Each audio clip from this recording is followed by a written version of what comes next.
thank you for joining us. I'd like to make a special welcome to our Vice Chairman, and that's Batya Schmuckler. And thank you for joining us. And Batya will officially open the evening.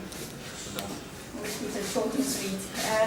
Firstly, thank you everybody on behalf of the Sharon Regional Committee of Telford. Special welcome to Dr. Glassman from the WITS Alumni, and to Joel Shoot, who's come all the way from, well, we caught him here from Johannesburg. And it seems to be something really very interesting. We've got a lot in common. I'm also part of the WITS Alumni. Also from King David School, we've got back a long way. And the whole story about Janine is very interesting. It's quite close to my heart. I have a son who's serving in the army 5 minutes away from Janine right now. So I hope you all enjoy the evening, and thank you for coming. Thank you, Batya. Yeah, it's short and sweet. My name's Doron, CEO of Telford. It's very special that we could be here this evening. And it coincided with Joel's visit. Joel being a chanich of mine from years back at Santon Shul, and it's wonderful to have you here this evening, and thank you, Joel. And from the chanich of mine to the madrich of mine, there's Glassman, also at Santon Shul. So interesting connections here. I want to thank Netta. Netta is the head of volunteerism at Telford, and our newest department at Telford that deals with volunteerism and the regional committees. It's been a Sharon regional committee function. And it was Netta who really worked a lot behind the scenes to put everything together. Thank you to Talene for taking the funds. Talene has come to visit us, and to her Ima Nikki. We gather here this evening, just before Yom HaShoah, and even something like the Holocaust, which is so clear to us that it happened. And we meet survivors on a regular basis and hear their testimony, and something as huge as the Holocaust, people come and say, it didn't happen. And how truth can be perverted so easily. And if you say a lie often enough, then all of a sudden it's perceived as the truth. And that's why we're here this evening. Because Janine also falls, unfortunately, into that paradigm of that if you say a lie often enough, it's perceived as the truth. And therefore this evening we came to see and to hear, and hear firsthand from someone like Joel how he had to battle the perceptions that were in South Africa, and how a lie all of a sudden became an accepted truth. And we're going to see how a soldier himself just really couldn't take it and had to go out there and try his best to set the record straight. So what we're going to do is we're going to watch the movie first. Afterwards, I'd like Les, after we see the movie, Les will take the floor, and then we'll introduce Joel. After Joel has spoken, there'll be time for questions from the floor, and I'm sure it's going to be very informative. Nikki, take a step out. I thanked you. No one saw you were. Here's Nikki from our fundraising department, Talene's mother. Thank you for joining us, Nikki. Okay, so we'll start now with the movie, and then afterwards Les will continue. Toda rabah.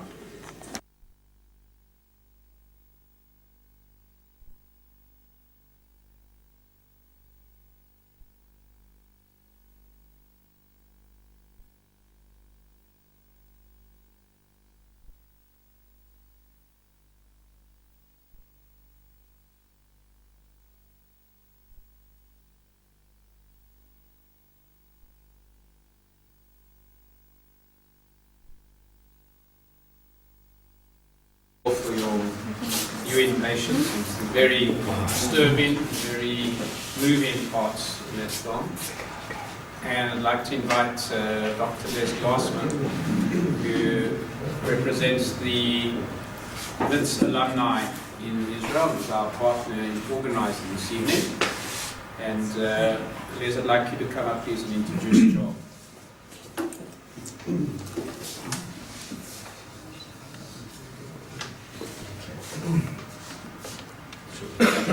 Thank you all for coming tonight. It's a bit heavy, but the truth shall prevail. It's the end of the movie, I must have note. I'd like to really thank Doron, and to congratulate Doron on being appointed CEO of Telfed. Doron was Machanich in Sandton, as well as Joel, and it's a great honor for me now that Machanich is the director and CEO of Telfed. I want to thank Telfed itself, an amazing organization. We're co-sponsoring WITS Alumni with Telfed, and this is the first of our official events. And I hope many more that people can really benefit from positive events that we hope to host in the future. In the audience tonight, and I really want to thank you all for coming out tonight, a special mention we have in our audience, Ambassador Arya Oded, who was the Israeli ambassador in Uganda and a few places, Uganda, Zambia, Kenya, Swaziland, Lesotho, Mauritius, and the Seychelles. And he was there from the 60s till about 94. So Arya, it's a pleasure to have you tonight, and we hope you'll have an association for the future as well. I'd also like to really mention that we have another exceptionally special guest tonight. Well, you all know Morris Ostrov. I can count as a very close friend. Morris, single-handedly, through his initial way, his correspondence with Richard Goldstone, also accused the army, accused Israel basically of war crimes and crimes against humanity. It was through the actions of Morris that he recanted. And it's a pleasure and honor to have Morris here in our audience tonight as well. Okay, now getting back to our guest speaker, Joel. I saw this video on Israeli TV. It was aired on Israeli TV a few years ago after what happened in Jenin. And then I saw Joel on TV, and I thought, wow, this is Machanich from Sandton. I was so honored. I went to Joburg, and I think the next day, as I arrived there, I phoned Joel, I got hold of him, I went to his offices, and I asked all my family and friends, did you know that Joel Shoup took the Star to court and he won the case? No one had heard of it. No one even knew that there was a court case against the Star. I thought, this is like incredible, how can this be? But Joel single-handedly as well, without any help from anyone, his own financial resources, he did the right thing. He looked for the emes, for the truth, and he took the Star to court and he actually won. And I think it's a great honor that Telfed, and that we're having tonight such an esteemed guest, somebody who single-handedly did the right thing for Israel and for the Jewish people. I'll hand over to Joel. And once again, thank you all for coming, and I hope you'll have many more joint ventures with WITS Alumni and Telfed.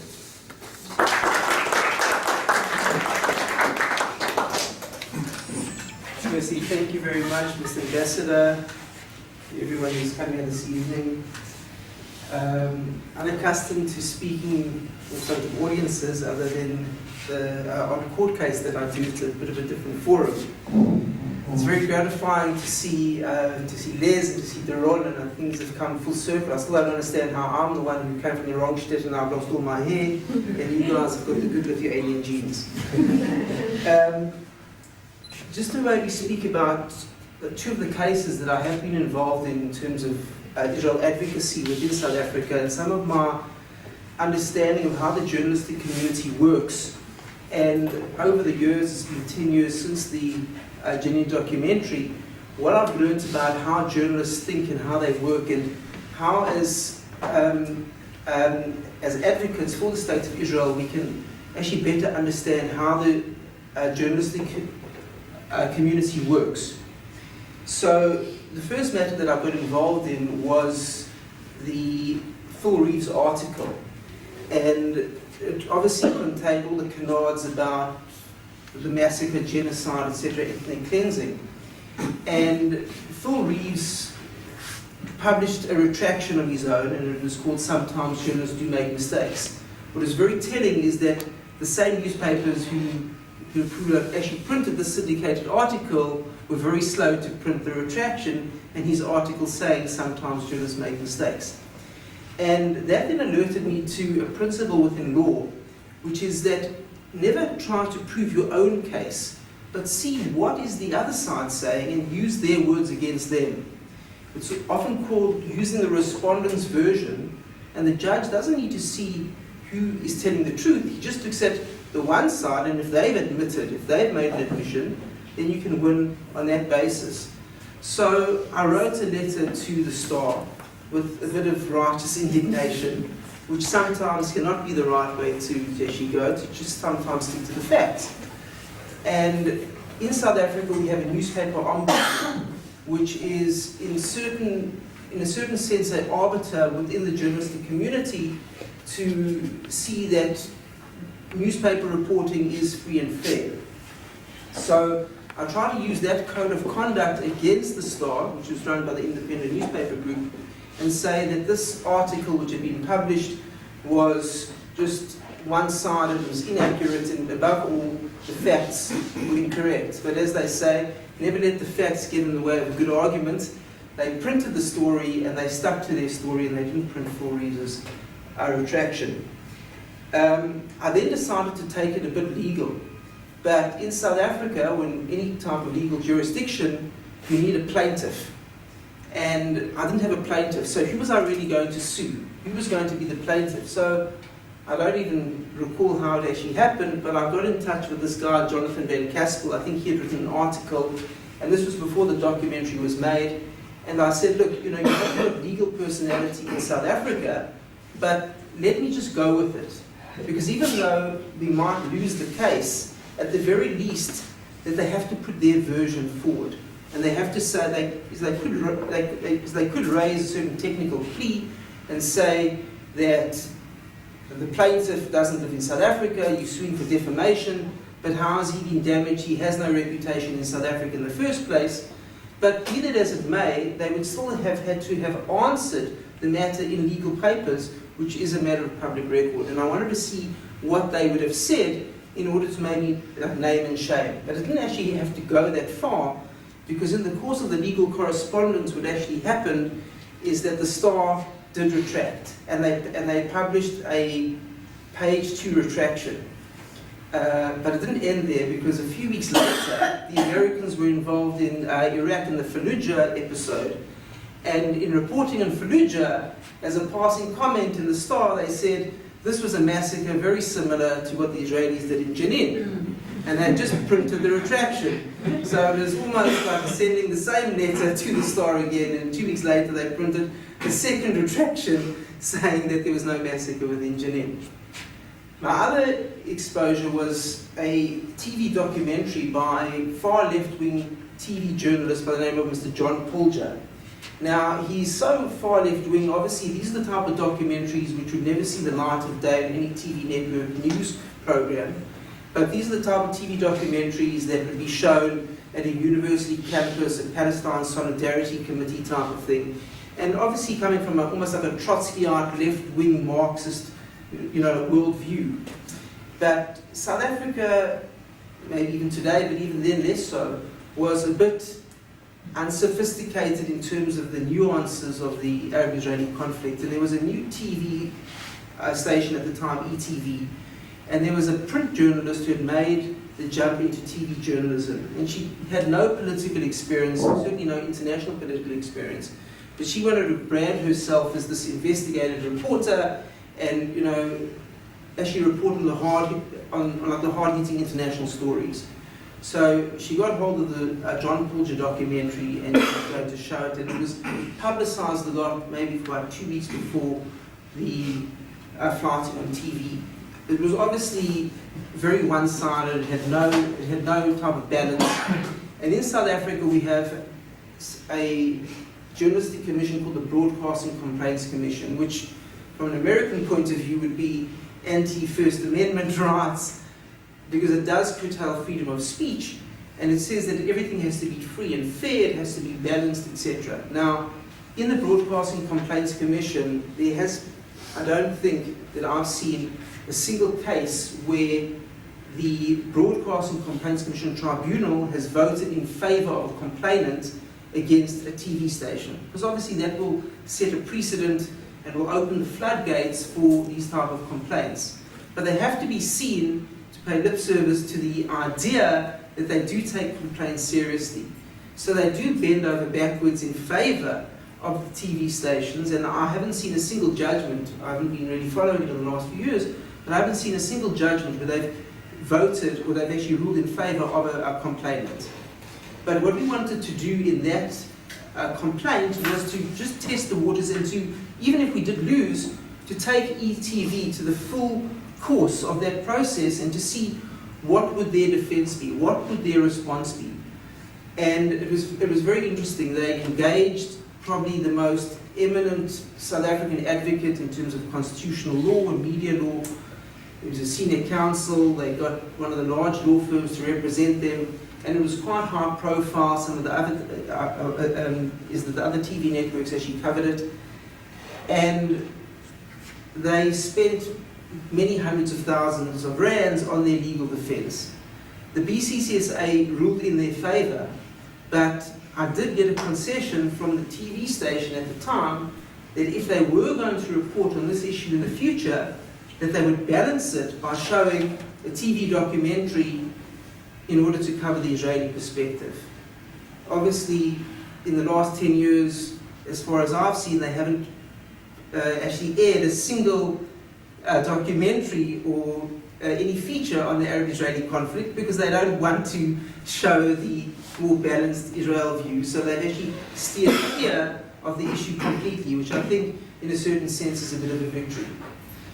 But what that incident really showed me was how the South African journalistic community, and maybe worldwide, actually reacts to the Arab-Israeli conflict. And there was very little context from which they were coming from. And the same journalist who aired the John Pilger documentary, a few weeks before the BCSA hearing, she didn't know who I was at the time, she was asked to speak at a Jewish event in order to speak about her experiences as a South African journalist. She had quite a high profile. She had written a story about a certain kidnapping, and 10 years later she had found this child, and she became quite prominent, and that was before she had gone into TV news. So they asked her to speak at this shul event, and I went there, and obviously everyone knew that this BCCA hearing was going to be coming up in the next few weeks, so quite a few people were in the audience, waiting to ask her a few loaded questions about why did she flight this very, almost like very biased type of documentary. So I stood up in the audience and I asked her, and she was speaking now about the Arab-Israeli conflict.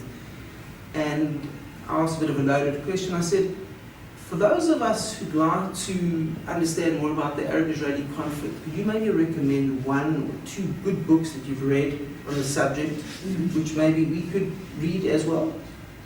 And she didn't have an answer. She'd obviously not read a single book. And the silence got louder and louder, and people started to laugh. That was a journalist who was really portraying herself as being so well versed on the subject, and she, by her own admission, hadn't read a single book. It then got a bit comical because her boyfriend at the time stood up in the audience and turned around to me asking the question and said, can you name me a book that you've read, as if it was an unfair question. I named a few good books actually back to him, and that was it. Later on in the evening, she actually came back to the question and she said, well, I actually, now that I think about that other question, that there is a good book that I've read. And she named the book, and it was by Robert Fisk, which engendered even more of a laugh. And that really opened the curtain to me understanding a bit more within the South African context, and as I say, maybe even on the broad international scene, of how journalists operate within the political sphere. Many of them study journalism, but they don't study history or political science, and they might be good writers, and they cut their teeth in other forms of within the journalistic arena, and then they get onto political journalism, and they get the talking points, but something pivotal really changes in terms of how they see the good story. And to divorce it from the political aspect, in the last 10 years, there's been some very interesting psychological research in the nature of how people perceive conflict. And that's what I'd like to speak about as at the final leg of this evening's talk, is that the rubric of right and wrong has been replaced by the underdog and the oppressor. And it's almost a dogma which has been termed as the underdogma.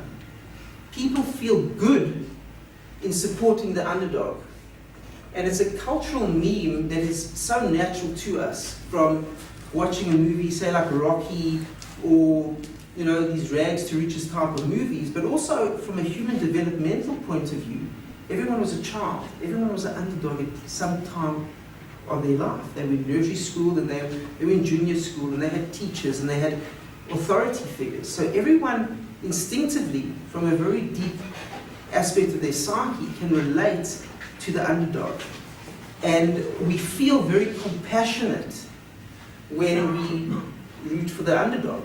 Now, historically, Jews were seen as the underdog. So, to a certain extent, nothing has changed. The world journalistic community is still supporting the underdog. It was just 50 years ago, the Jews were the underdog, and now they are consistent with that line of thinking. It's just that another party has become the underdog. And what's very interesting, just got a few talking points here about how this underdogma really exposes itself within the journalistic community. You can just bear with me for a moment. So if we can just try to really define what underdogma is that it's the belief that those who have less power are virtuous because they have less power. Not because of the facts or the context or the broader historical context, but because they have less power. And those who have more power are in the wrong because they have power. And often that is why people are anti-American or anti-Israeli.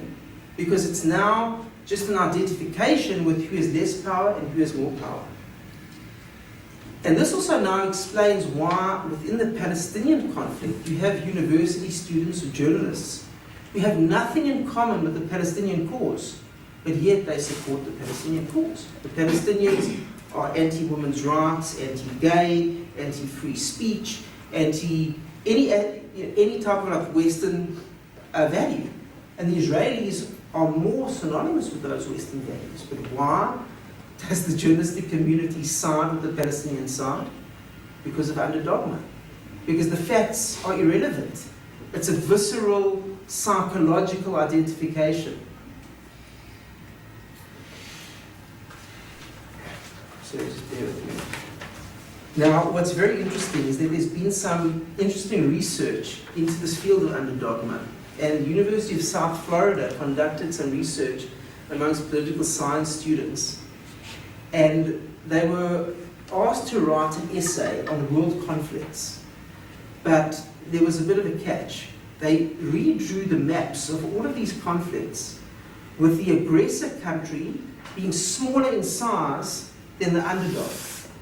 And they asked the students to please comment who is the aggressor in this certain conflict. And just because the size of the countries were redrawn on this map, it influenced people. These students, who were political science students, they weren't ignorant, but just seeing it on a map of who's bigger and who's smaller influenced their assessment of who is right and wrong in that conflict. So sometimes when we are engaged in Israel advocacy, is that we want to throw our arms up and say, but you don't know the facts. This is wrong because we've got this report, but it's irrelevant. Because within that arena, they aren't looking at the facts. They have this visceral identification with the whole underdogma motif, and we have to address that on its own terms. So, if I can take it back to my experiences in the media, fighting the media in South Africa, what I have learned, and maybe I can put it into practice in the future, is to put the brake on almost like the righteous indignation, and to say this is anti-Semitic, this is this is factually incorrect. That may be so, but to redraw the debate into saying who's the underdog here, and who is the oppressor, and to hammer away at the facts of saying, like we saw in the documentary, when a person from Amnesty International was cornered and saying, but aren't suicide bombers also engaged in war crimes? And the only type of response that you could engage in was such a flimsy technical response. Well, they're not, sanctioned by the state. But on a moral level, she didn't have anything to say. And I think that in engaging in this type of advocacy on behalf of Israel, is that we really have to hammer away at that very visceral response within the journalistic arena and say that we do have the moral high ground, factually, historically, within context, but also that we are the underdogs in terms of the onslaught of Arab terrorism, world agendas, like a genocidal tendency from Iran, the nuclear threat, etc., and to redraw the battle lines without so much of the righteous indignation, but beating them at their own game. Thank you very much.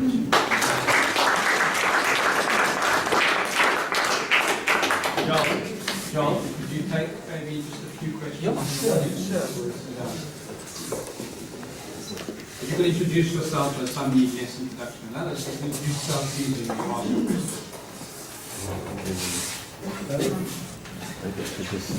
Well, private question, if I may make a statement. First of all, thank you very much for this film. Congratulations on providing a tremendous amount of research and valuable information.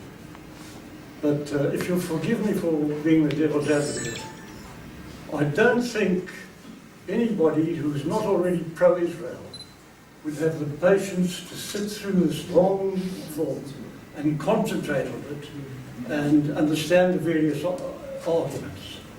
I think one loses what the message is. However, I would like to suggest that if we broke it up into 7 or 8 or even more short films, each with a powerful message at the end, emphasizing the aspects of media bias, the violation of journalistic ethics, it would have the advantage not only of being short enough for people to concentrate, but repetition would keep on giving that message of media bias, which is so important. Thank you, anyhow. Well, I was not involved in the making of the documentary. I was just interviewed very briefly for it. So, but I do actually agree with you that we have to stay on point, and maybe the shorter segments would actually be a lot more powerful in terms of just getting the message through. Sorry, yeah. Just a brief question. Who so far actually have been exposed to this movie? I mean, we've now seen it for the first time. Has it been shown on any TV networks? It's Channel 1. Ah. Channel 1. A Canadian production, so it was, I think, shown on quite a lot of TV networks throughout the world. It was the largest TV network in Canada that actually produced it. So I think it was on quite a few international TV networks. It was on Israeli TV. And they made a DVD about it, so I think it has been extensively seen.